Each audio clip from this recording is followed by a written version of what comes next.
Selamat malam Bapak, Ibu, Saudara Jemaat GKI Kabangan yang terkasih dalam Tuhan kita Yesus Kristus. Kita jumpa lagi pada acara persekutuan pemahaman Alkitab ya. Pemahaman Alkitab Jemaat. Salam, salam damai dan sejahtera bagi kita semua. Bapak, Ibu, Saudara, malam ini kita akan bersama-sama membaca dan bersama-sama belajar tentang firman Tuhan yang akan kita ambilkan dari Kisah Para Rasul 9 ayat pertama sampai yang ke-20. Kisah Para Rasul 9 ayat yang pertama sampai yang ke-20. Namun sebagaimana biasa, sebelum kita membaca firman Tuhan dan merenungkan firman Tuhan ini, marilah kita bersama-sama mohon petunjuk dari Tuhan agar semua apa yang kita kerjakan pada malam hari ini dalam pemahaman Alkitab malam ini dapat sesuai dengan kehendak Tuhan kita Yesus Kristus. Untuk itu mari kita berdoa. Terima kasih Tuhan kami Yesus Kristus yang telah menyertai dan memelihara kehidupan kami di sepanjang pagi, siang, dan malam ini. Pada malam ini izinkan kami untuk belajar bersama tentang firman-Mu. Untuk itu berkatilah bibir, mulut, mata, dan telinga kami, dan sertai kami dengan Roh Kudus-Mu, agar kami dapat menyampaikan kebenaran firman-Mu ini sesuai dengan apa yang Engkau kehendaki. Terima kasih Tuhan. Haleluya. Amin. Mari Bapak, Ibu, Saudara, kita siapkan Alkitab kita dan kita cari Kisah Para Rasul 9, dan kita akan membacanya dari ayat pertama sampai yang ke-20. Demikian firman Tuhan. Sementara itu berkobar-kobar hati Saulus untuk mengancam dan membunuh murid-murid Tuhan.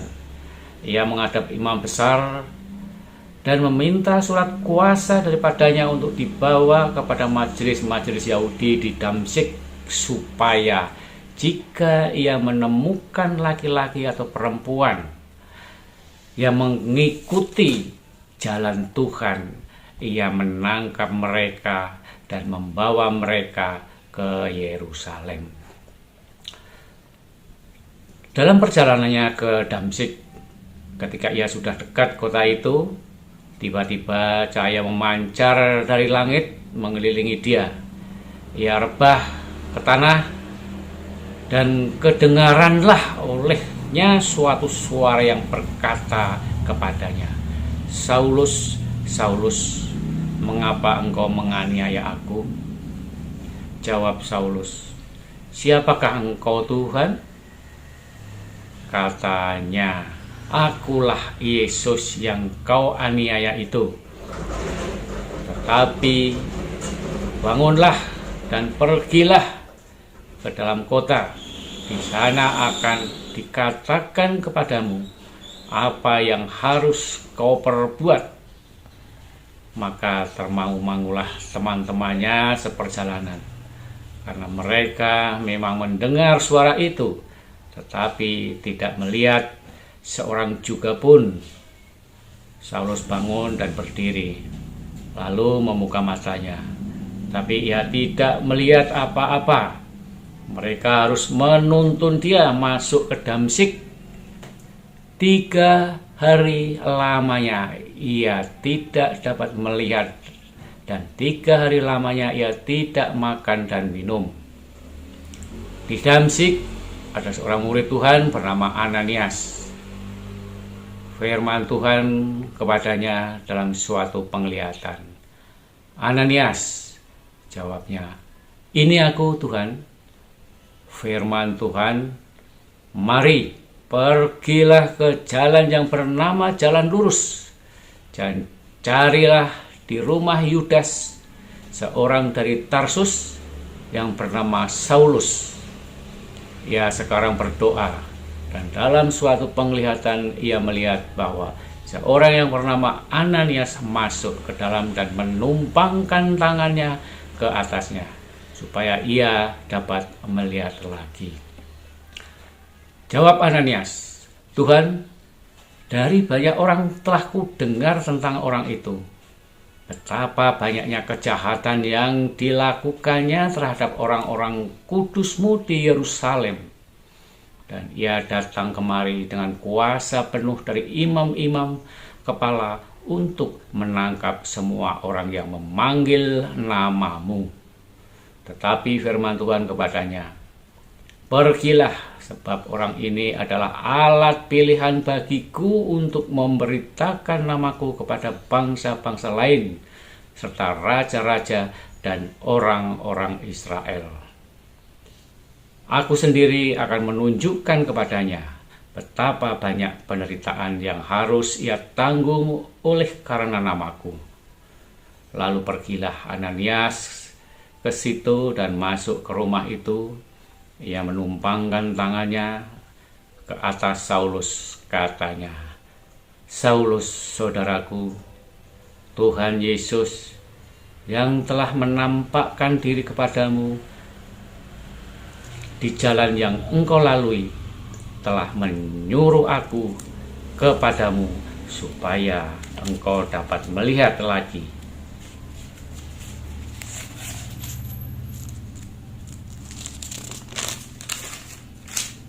Dan penuh dengan Roh Kudus. Dan seketika itu juga seolah-olah selaput gugur dari matanya, sehingga ia dapat melihat lagi. Ia bangun lalu dibaptis, dan setelah ia makan, pulihlah kekuatannya. Saulus tinggal beberapa hari bersama-sama dengan murid-murid di Damsyik. Ketika itu juga ia memberitakan Yesus di rumah-rumah ibadat dan mengatakan bahwa Yesus adalah Anak Allah. Sedemikian jauh Bapak Ibu Saudara pembacaan firman Tuhan. Berbahagialah bagi kita semua yang mau membaca, mendengarkan dan merenungkan firman Tuhan ini dalam hidup kita hari lepas hari. Ya, Bapak Ibu Saudara yang terkasih dalam Tuhan kita Yesus Kristus, ku diubahnya. Itulah tema PA kita pada malam hari ini. Ada dua tokoh penting yang dalam konteks bacaan kita tadi, yaitu yang pertama adalah Saulus, atau yang juga kita kenal sebagai Paulus, juga seorang Ananias. Dia itu anak Tuhan yang berada di Damsyik. Lalu siapakah Saulus atau Paulus ini? Mungkin untuk lebih jelasnya, baiklah saya akan bacakan atau kita buka sama-sama di Filipi 3, dan kita akan baca ayat yang ke-5 dan yang ke-6. Dan inilah pengakuan daripada Saulus atau Paulus itu. Disunat pada hari ke-8. Itu tradisi Yahudi itu seperti itu ya. Umur 8 hari disunat. Disunat pada hari ke-8. Dari bangsa Israel. Dari suku Benyamin. Orang Ibrani asli. Tentang pendirian terhadap hukum Taurat, aku orang Farisi. Ayat yang ke-6. Tentang kegiatan, aku penganiaya jemaat. Tentang kebenaran, dalam mentaati hukum Taurat, aku tidak bercacat. Wah, ini orang ini kalau orang Jawa bilang ini, kalau dibilang Yahudi, tradisi Yahudi, agama Yahudi itu totok sekali ini, sangat totok dan mungkin sangat radikal karena memang dia mengaku sebagai orang Farisi. Yahudi Farisi, kita tahu bagaimana watak daripada orang-orang Farisi ini. Dan disinilah sifat watak sebagai orang Farisi. Saulus menilai Yesus dan murid-muridnya pada waktu itu. Dia menilai dengan kacamata yang subjektif, artinya sesuai dengan apa yang menurut pendapat dia, karena Yesus dan para murid-muridnya itu dianggap salah satu sekte dari agama Yahudi waktu itu. Dan untuk itu mereka mempergunakan hukum Yahudi ini secara mutlak dan absolut dalam menilai keberadaan Yesus dan murid-muridnya. Saulus pada waktu itu mengesampingkan proses penilaian terhadap Yesus dan murid-muridnya itu dengan kacamata yang objektif, fakta, realita di lapangan. Karena Yesus dan murid-muridnya sudah melakukan perbuatan-perbuatan, yaitu penyembuhan-penyembuhan, mukjizat-mukjizat sudah dia lakukan. Dan seharusnya sebagai tokoh agama, Saulus ini harus menilai, bukankah apa yang dilakukan itu adalah perbuatan-perbuatan berdasarkan kuasa dari Allah, kuasa dari Tuhan. Karena tidak ada orang atau seorang pun yang mampu melakukan mukjizat tanpa ada kuasa dari Tuhan. Akan tetapi rancangan Tuhan, Saulus mengalami perjumpaan secara pribadi dengan Tuhan, sehingga Saulus telah diubahkan dari seorang yang radikal pembenci Yesus dan pengikutnya, bahkan menganiaya, persekusi dengan kejadian-kejadian di Damsyik, di perjalanan itu. Dan inilah titik awal pertobatan dari Paulus atau Saulus. Titik awal diubahnya Saulus atau Paulus ini dimulai pada saat ada dalam perjalanan menuju Damsyik, di mana Saulus mengalami perjumpaan secara pribadi dengan Tuhan Yesus sebagaimana tertulis dalam ayat 4 dan 5 tadi, yang firman-Nya demikian. Saulus, Saulus, nah ini Yesus memanggil Saulus atau perjumpaan Yesus dengan Saulus. Yesus mengatakan bahwa Saulus, Saulus, mengapa engkau menganiaya aku? Lalu jawab Saulus, siapakah engkau, Tuhan? Akulah Yesus yang kau aniaya itu. Akulah Yesus yang kau aniaya itu. Padahal pernahkah Saulus menganiaya Yesus? Saya kira tidak ya, karena Saulus belum pernah berjumpa dengan Yesus. Jadi mengapa Yesus mengatakan bahwa akulah yang engkau aniaya itu? Karena Saulus telah menganiaya orang-orang Kristen, orang-orang pengikut Yesus. Itu yang disampaikan oleh Yesus kepada Saulus.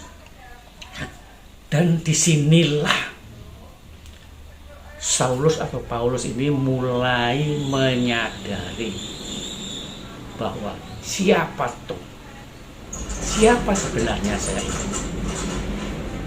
Apalagi setelah dia melihat cahaya yang berkilau, cahaya yang bersinar, dan mendengar suara Tuhan. Saulus tidak melihat selama 3 hari. Bahkan dia harus dibantu oleh kerabatnya atau teman-temannya untuk bisa masuk kota Damsyik. Bahkan 3 hari pun dia tidak makan dan tidak minum. Itu yang harus ditebus oleh Saulus pada waktu itu. Dan akhirnya Tuhan memakai seseorang yang bernama Ananias. Ia sudah percaya kepada Tuhan, percaya kepada Yesus. Dia tinggal di Damsyik untuk memulihkan penglihatan Saulus. Dan akhirnya Saulus pun dibaptis setelah mengalami pertobatan itu. Bapak Ibu Saudara yang dikasihi Tuhan kita Yesus Kristus, Tuhan memang mempunyai rencana atau rancangan yang jauh lebih besar dan jauh lebih indah untuk hidup setiap orang. Dan Tuhan dapat memakai dan melibatkan siapa saja dalam pekerjaannya. Sebagaimana Tuhan memakai Saulus, juga memakai Ananias. Menurut akal manusia, sangatlah kecil kemungkinan kalau kita melihat seorang Saulus atau Paulus ini akan bertobat, karena begitu radikalnya, begitu radikal, begitu kejam terhadap pengikut Yesus saat itu. Akan tetapi kalau Tuhan sudah berkehendak, tidak ada yang mustahil bagi Tuhan. Bahkan setelah diubahkannya, Paulus atau Saulus telah menjadikan dirinya sebagai tokoh jemaat mula-mula yang paling produktif, yang paling militan. Dan dia sangat produktif dalam menulis surat-surat kepada jemaatnya pada waktu itu. Demikian pula Ananias yang sudah memahami betul tentang siapa itu Saulus dahulunya, terutama tentang sepak terjangnya dan kekejamannya terhadap pengikut Yesus, sehingga Ananias merasa heran. Dia heran, mengapa Tuhan mengutus aku untuk menemui Saulus. Namun karena ketaatnya Ananias terhadap Tuhan, maka Ananias tetap menjalankan perintah Tuhan itu untuk menumpangkan tangannya kepada Saulus. Bahkan Ananias memanggil Saulus sebagai saudara, sebagai saudara yang harus dikasihani, yang menunjukkan sikapnya. Inilah Ananias. Ananias menunjukkan kerendahan hatinya, melupakan sifat-sifat Saulus masa lalu yang membenci pengikut Yesus dan murid-muridnya. Dia karena perintah Tuhan, perintah Allah, dia mau datang menemui Saulus untuk menumpangkan tangannya sehingga ia bertobat dan dibaptis. Lalu apa yang dapat kita ambil makna dari kisah pertobatan Saulus ini? Apa yang dialami Saulus ini adalah suatu mukjizat yang luar biasa dan sangat spektakuler. Saulus diubahnya, berawal dari seorang pembenci, penganiaya pengikut Yesus, radikal, persekusi, sehingga diubah menjadi seorang pengikut Yesus yang sangat radikal dan militan, hanya dengan sentuhan kasih dari Tuhan, panggilan dari Tuhan. Saulus, Saulus, mengapa engkau menganiaya aku? Demikian juga Ananias harus meninggalkan rasa dendamnya tentang sikap Saulus di masa lalu, dan dia siap mentaati perintah Tuhan untuk datang kepada Saulus dan menyampaikan pesan Tuhan kepada Saulus dengan memanggil Saulus sebagai saudara, hingga Saulus bertobat dan dibaptis, seperti yang saya sampaikan tadi itu. Sebagai pengikut Kristus, kita diajarkan untuk mengasihi sesama kita, sehingga kalau sampai hari ini kita masih mengalami diskriminasi, apakah masih kita rasakan adanya perlakuan-perlakuan yang dilakukan oleh Saulus terhadap pengikut Kristus pada waktu itu? Kita sebagai pengikut Kristus, apakah merasakan hal itu?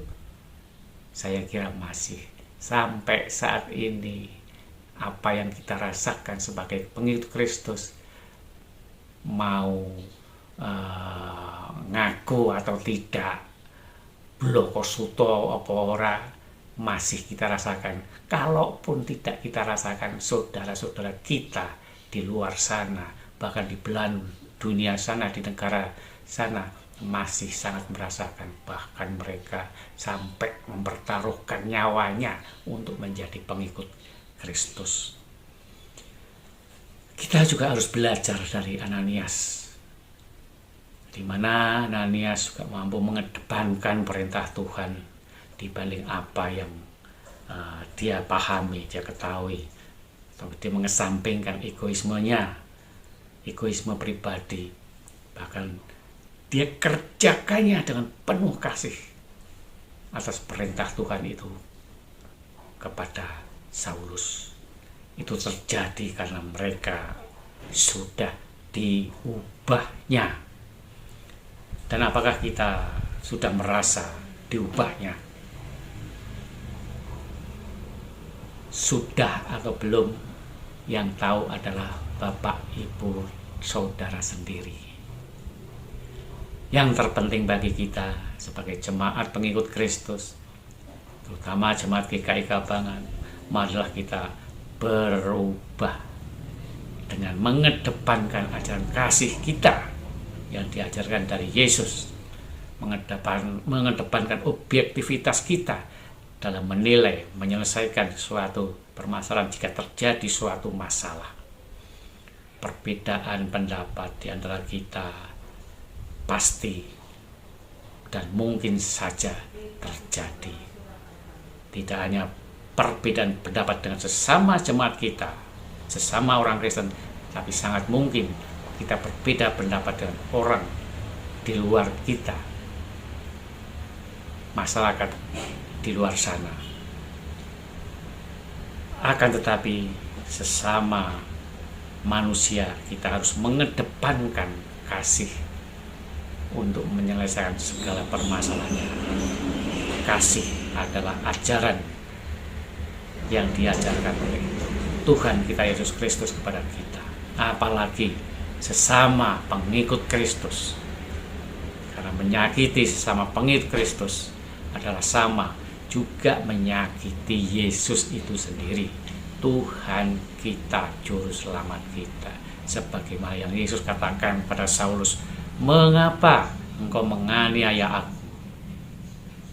Mari kita berubah dengan mengasihi dan merasakan empati dan merasakan kepedulian terhadap sesama kita. Amin. Tuhan memberkati kita semua. Mari Bapak Ibu Saudara, kita tutup dengan doa untuk mengakhiri PA pada malam hari. Mari kita berdoa. Terima kasih atas firman-Mu yang baru saja kami pelajari pada malam ini ya Tuhan. Gerakkanlah semangat kami agar kami selalu mau belajar dan terus belajar tentang firman-Mu. Firman-Mu yang selalu meneguhkan kami, dan firman-Mu yang selalu menguatkan iman kami. Firman-Mu yang selalu menjadikan berkat bagi kami semua. Tuhan, kami berdoa untuk saudara-saudara kami, terutama anggota Jemaat GKI Kabangan, baik yang masih anak-anak, masih remaja, masih pemuda atau sudah dewasa, maupun para lansia, sertai selalu mereka dalam menjalani hidup sehari-harinya. Jauhkan mereka dari segala kesulitan, sakit, penyakit. Sembuhkan bagi mereka yang sedang sakit. Bimbing dan sertai kami selalu dan Roh Kudus-Mu hari lepas hari. Terima kasih Tuhan. Haleluya. Amin. Demikian Bapak Ibu Saudara, kayak malam ini, dan kita jumpa lagi pada kesempatan yang akan datang. Amin.